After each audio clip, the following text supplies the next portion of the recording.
Good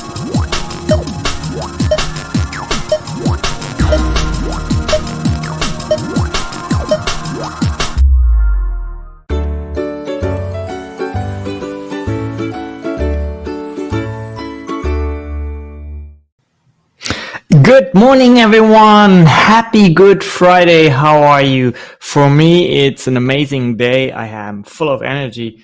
And actually, today I will get to see Brian Smith, the founder of the UGG brand.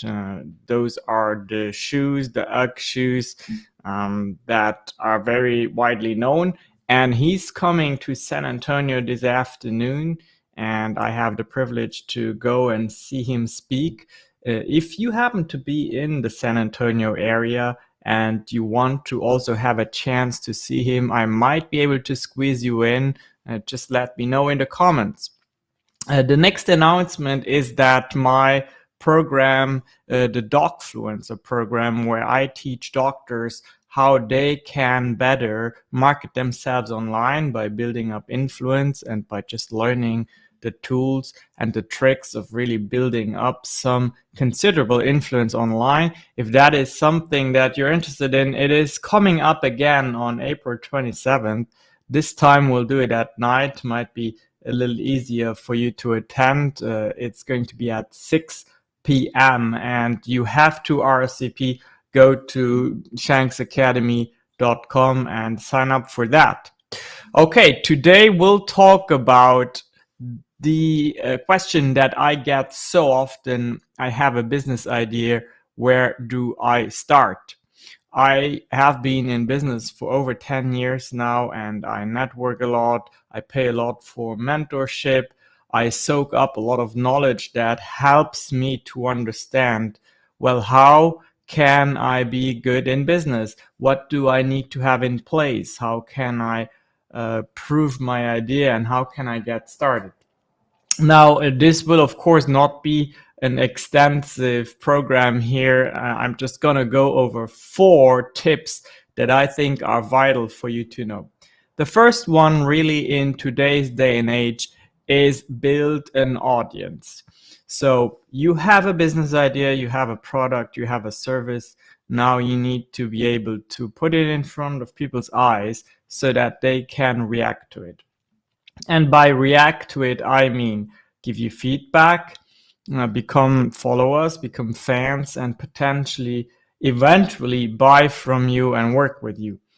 It is important to understand that an audience can exist online and offline, or a combination of that.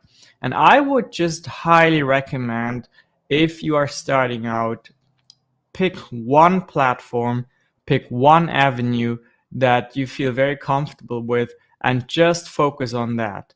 If you're going to try to be on Twitter, on LinkedIn, on Instagram, on TikTok, and maybe join a local chamber of commerce or join an association, that might just be overwhelming, and then you will just not build up that critical mass where you have an audience somewhere that knows you, believes in you, trusts you, and sees you coming back. Doing business with someone is mainly driven by emotions and trust. And trust, by its definition, can only exist if you have an ongoing relationship. If you know this person is going to stick around, this person is going to keep showing up, even when it gets slow, then that builds a lot of trust. So pick a platform and build an audience. How do you build an audience? If it is online, it's all about content creation, of course. And if it is in person, it is about participating, becoming an active member in whatever you choose to be a part of. I happen to have been very active and still am in a chamber of commerce. And last year I was their chairman. The years before, I made sure that I contributed in meaningful ways. And now, of course, everybody knows my name. And if they happen to look for someone to build a marketing campaign or website or IT or videos, all the things we do for a healthcare client, then they will think of us. Let's move to the tip number 2. Testing your idea. So why is this important and what do I mean by that?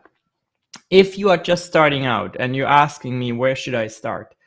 I think it is very critical that you don't throw yourself into it, go into debt, spend a lot of money, thousands of dollars on a new website, on God knows what. Maybe you have to invest in certain tools.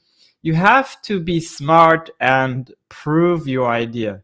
And you can do that by just putting out there what it is that you offer in the simplest version possible, and then see if people react to it. You don't immediately have to do the luxury version.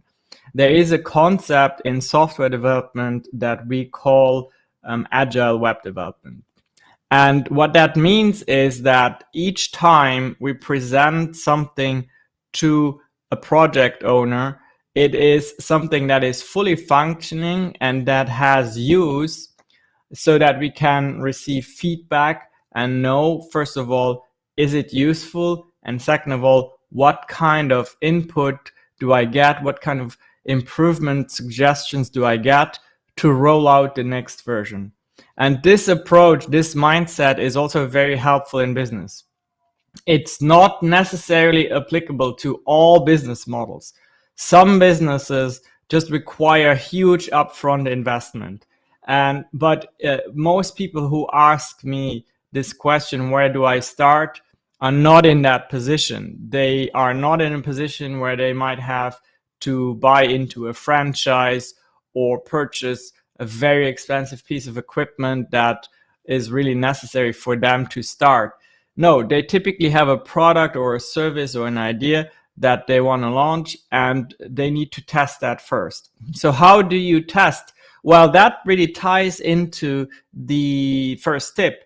If you have an audience, you can go and offer your service or product at a discount, or maybe even for free if in return for giving it for free, you get feedback and you get people who know about you, you get people who can give you a testimonial, and you can get people who honestly tell you whether what you have to offer is of value and is something that someone would buy. Because if they don't want it for free, then chances are that nobody's going to want to pay for it. Okay, so test your idea first. In the space of online coaching, that is huge right now. You might know Founder. It's a website where you can buy all these courses.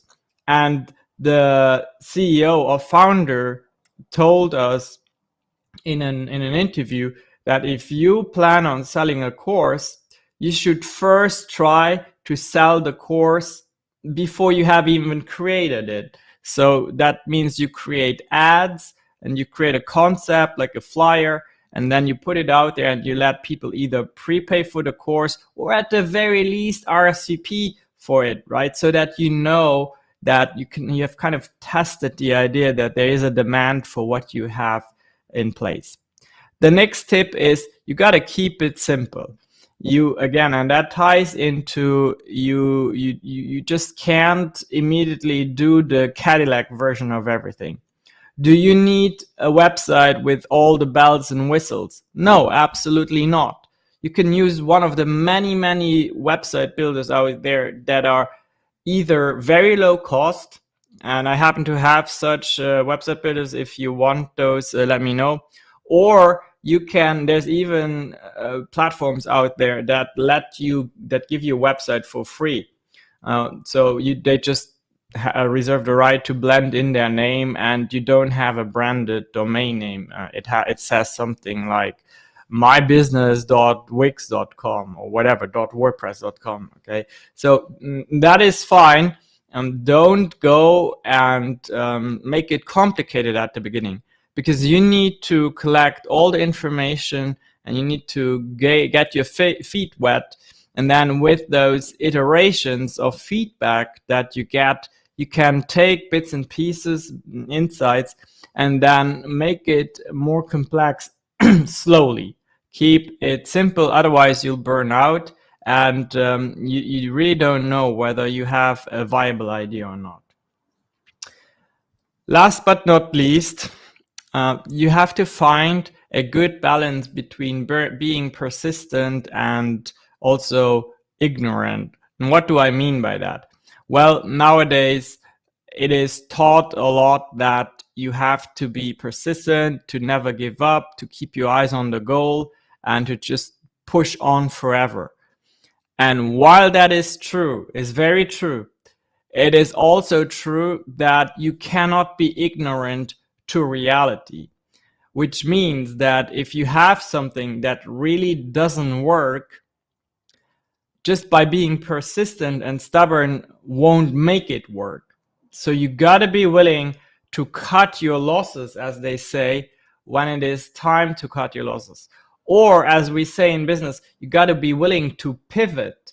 You might have something, a technology or an idea, and roll it out in a certain fashion. And then based on the feedback that you get, you see that, that doesn't really quite work that well. So maybe let me pivot, take a slightly different direction. And then all of a sudden it works.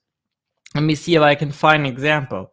Let's say you have a class about a course about negotiations, and you roll it out as a course for the general public, and like nobody really wants to learn your negotiation skills. And then one day you speak to a lawyer who maybe doesn't have enough experience in court yet to negotiate with people.